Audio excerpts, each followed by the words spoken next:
بسم اللہ الرحمن الرحیم. ڈیئر اسٹوڈنٹس، السلام علیکم ورحمۃ اللہ. یہ دوسرا لیکچر ہے منتخب قرآنی آیات کے حوالے سے، جس میں آیت نمبر 4، 5 اور 6 کا ترجمہ اور تشریح آپ کے سامنے بیان کیا جائے گا. پہلی آیت جو ہے آیت نمبر 4، اعوذ باللہ من الشیطان الرجیم، بسم اللہ الرحمن الرحیم. ان اکرمکم عند اللہ اتقاکم. ترجمہ: بے شک تم میں سب سے زیادہ اللہ کے نزدیک وہ ہے جو تم میں سب سے زیادہ متقی ہے. ذرا لفظی ترجمہ دیکھ لیں. انا کا مطلب ہے بے شک، اکرمکم تم میں سب سے زیادہ عزت والا. اکرم اسم تفضیل کا صیغہ ہے، سب سے زیادہ مکرم. انگریزی میں جیسے آپ سپرلیٹو ڈگری استعمال کرتے ہیں تو اکرم جو ہے وہ تکریم کی سپرلیٹو ڈگری ہے، جس کو اردو میں اسم تفضیل کہتے ہیں. آگے عند اللہ. عند اللہ کا مطلب، عند کا مطلب ہوتا ہے پاس، اللہ کے پاس، اللہ کے نزدیک. اتقاکم، اتقا جو ہے یہ متقی کی پھر سپرلیٹو ڈگری ہے، اسم تفضیل کا صیغہ ہے.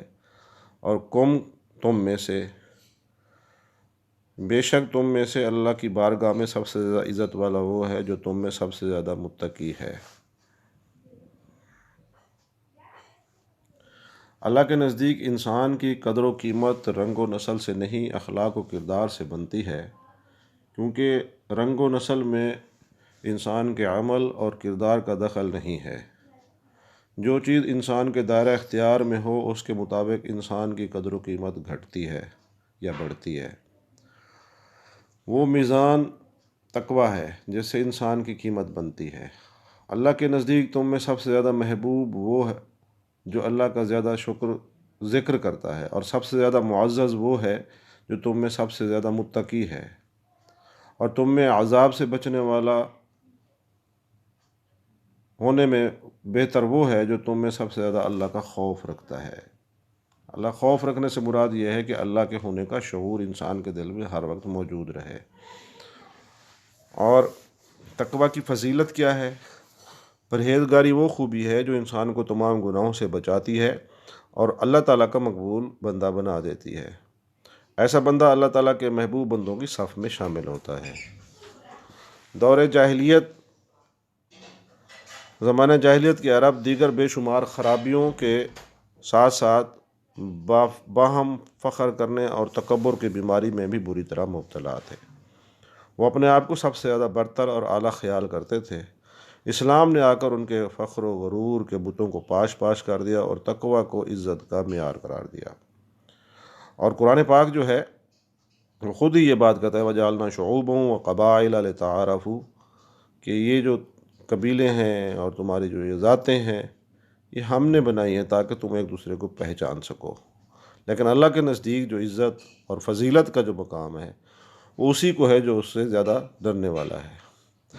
اسلام نے برتری کا معیار تقویٰ اور پرہیزگاری کو قرار دیا ہے.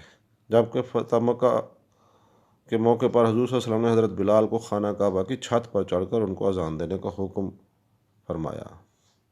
حضرت بلال کے اس اعزاز پر قریش کے شرفاء پر غم کا پہاڑ ٹوٹ پڑا، لیکن آپ صلی اللہ علیہ وآلہ وسلم نے برتری کی جاہلی روایات کو اپنے سامنے ختم کر دیا.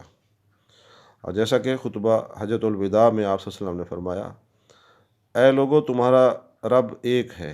کسی عربی کو اجمی پر، کسی اجمی کو عربی پر کوئی فضیلت نہیں، کسی کالے کو گورے پر اور نہ کسی گورے کو کالے پر تقویٰ کے سوا برتری حاصل ہے. اللہ کے نزدیک تم میں سب سے زیادہ عزت والا وہ ہے جو زیادہ متقی ہوگا. مسلم شریف کی ایک روایت میں ہے حضور صلی اللہ علیہ وسلم نے ارشاد فرمایا کہ اللہ تعالیٰ تمہاری شکلوں کو نہیں دیکھتا بلکہ وہ تمہارے اعمال کی طرف دیکھتا ہے. اسی طرح دوسری جو آیت نمبر 5 ہے سورہ آل عمران سے جو لی گئی ہے، ان فی خلق السماوات والارض واختلاف اللیل والنہار لآیات لأولی الالباب. بے شک آسمان اور زمینوں کے بنانے اور رات اور دن کے آنے جانے میں البتہ عقل مندوں کے لیے نشانیاں ہیں. انا بے شک فی کا مطلب ہوتا ہے میں، خلق السماوات، خلق بناوٹ، السماوات آسمانوں کی، یعنی آسمانوں کی بناوٹ یا آسمانوں کی تخلیق، والارض اور زمین، واختلاف آگے پیچھے آنے میں، یہ جو اختلاف ہے، اللیل رات کو کہتے ہیں، النہار دن، لآیات نشانیاں ہیں، لے اولل الالباب عقل مندوں کے لیے، الباب کا مطلب ہوتا ہے عقل، اور اولل کا مطلب ہوتا ہے رکھنے والے، ٹو ہیو، ٹو پوزیس، کسی چیز کی ملکیت رکھنا۔ اس میں دیکھیں کہ قرآن پاک جو ہے وہ دعوت فکر دیتا ہوا نظر آ رہا ہے، جا بجا کائنات میں غور و فکر کی دعوت دی گئی ہے۔ اللہ تعالیٰ کی قدرت کاملہ کی بے شمار نشانیاں ایسی ہیں جن کا مشاہدہ ہر انسان کرتا ہے، اور کبھی کسی نظام میں کوئی خلل یا تبدیلی نہیں پاتا۔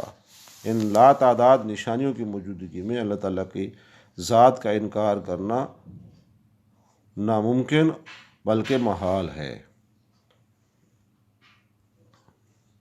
اور ان لوگوں کے لیے نشانیاں جو عقل سے کام لیتے ہیں، یہاں لوگوں کو اولو الالباب کا نام کیوں دیا گیا ہے؟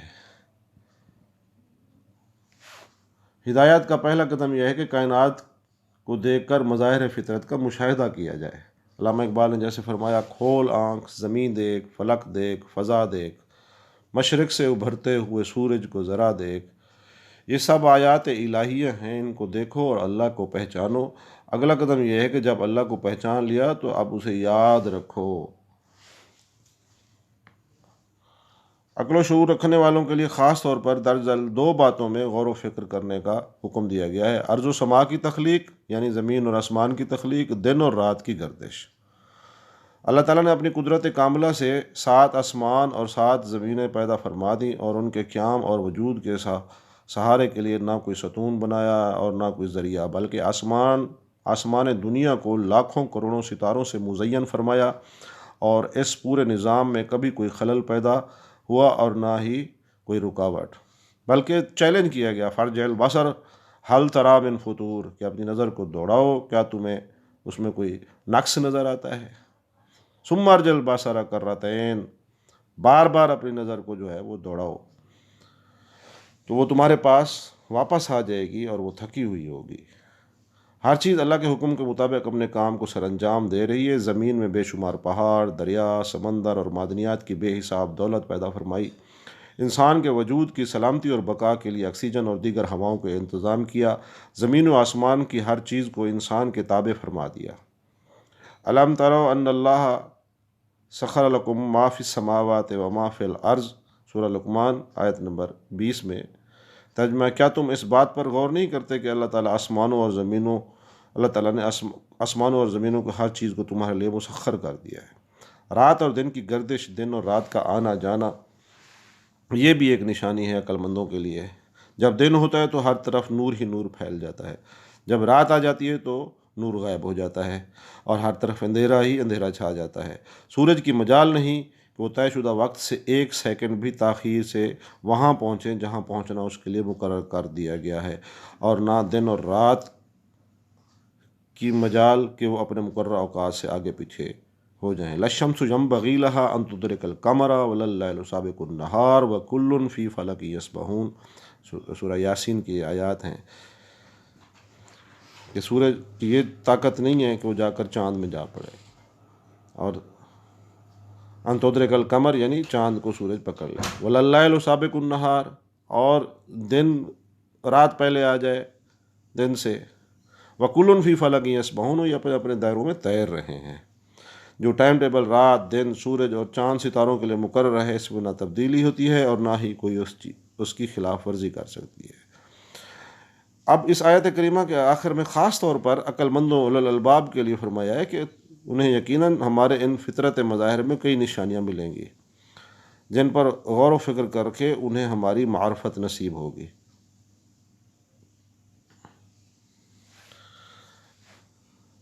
اگلی آیت نمبر 6 دیکھیں، لن تنالوا البر حتى تنفقوا مما تحبون، تم ہرگز بھلائی کو نہیں پا سکو گے جب تک راہ خدا میں اپنی پیاری چیز خرچ نہ کرو۔ لن تنالوا، تم ہرگز نہیں پہنچ سکتے، البر نیکی کو کہتے ہیں، اس کی جمع ہے ابرار۔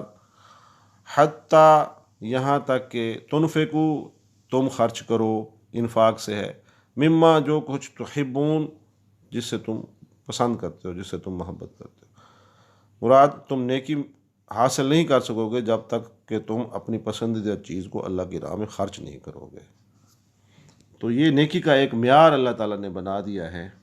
اس آیت میں بھلائی سے مراد تقوی اور فرما برداری اور خرچ کرنے کے بارے میں حضرت عبداللہ بن عمر رضی اللہ تعالیٰ عنہ نے فرمایا ہے کہ یہاں خرچ کرنے میں واجب اور نفلی تمام صدقات داخل ہیں۔ امام حسن بصری رحمۃ اللہ علیہ نے فرمایا کہ جو مال مسلمانوں کو محبوب ہو اسے رضائے الہی کے لیے خرچ کرنے والا اس آیت کی فضیلت میں داخل ہے، خواہ وہ ایک کھجور ہی کیوں نہ ہو۔ تو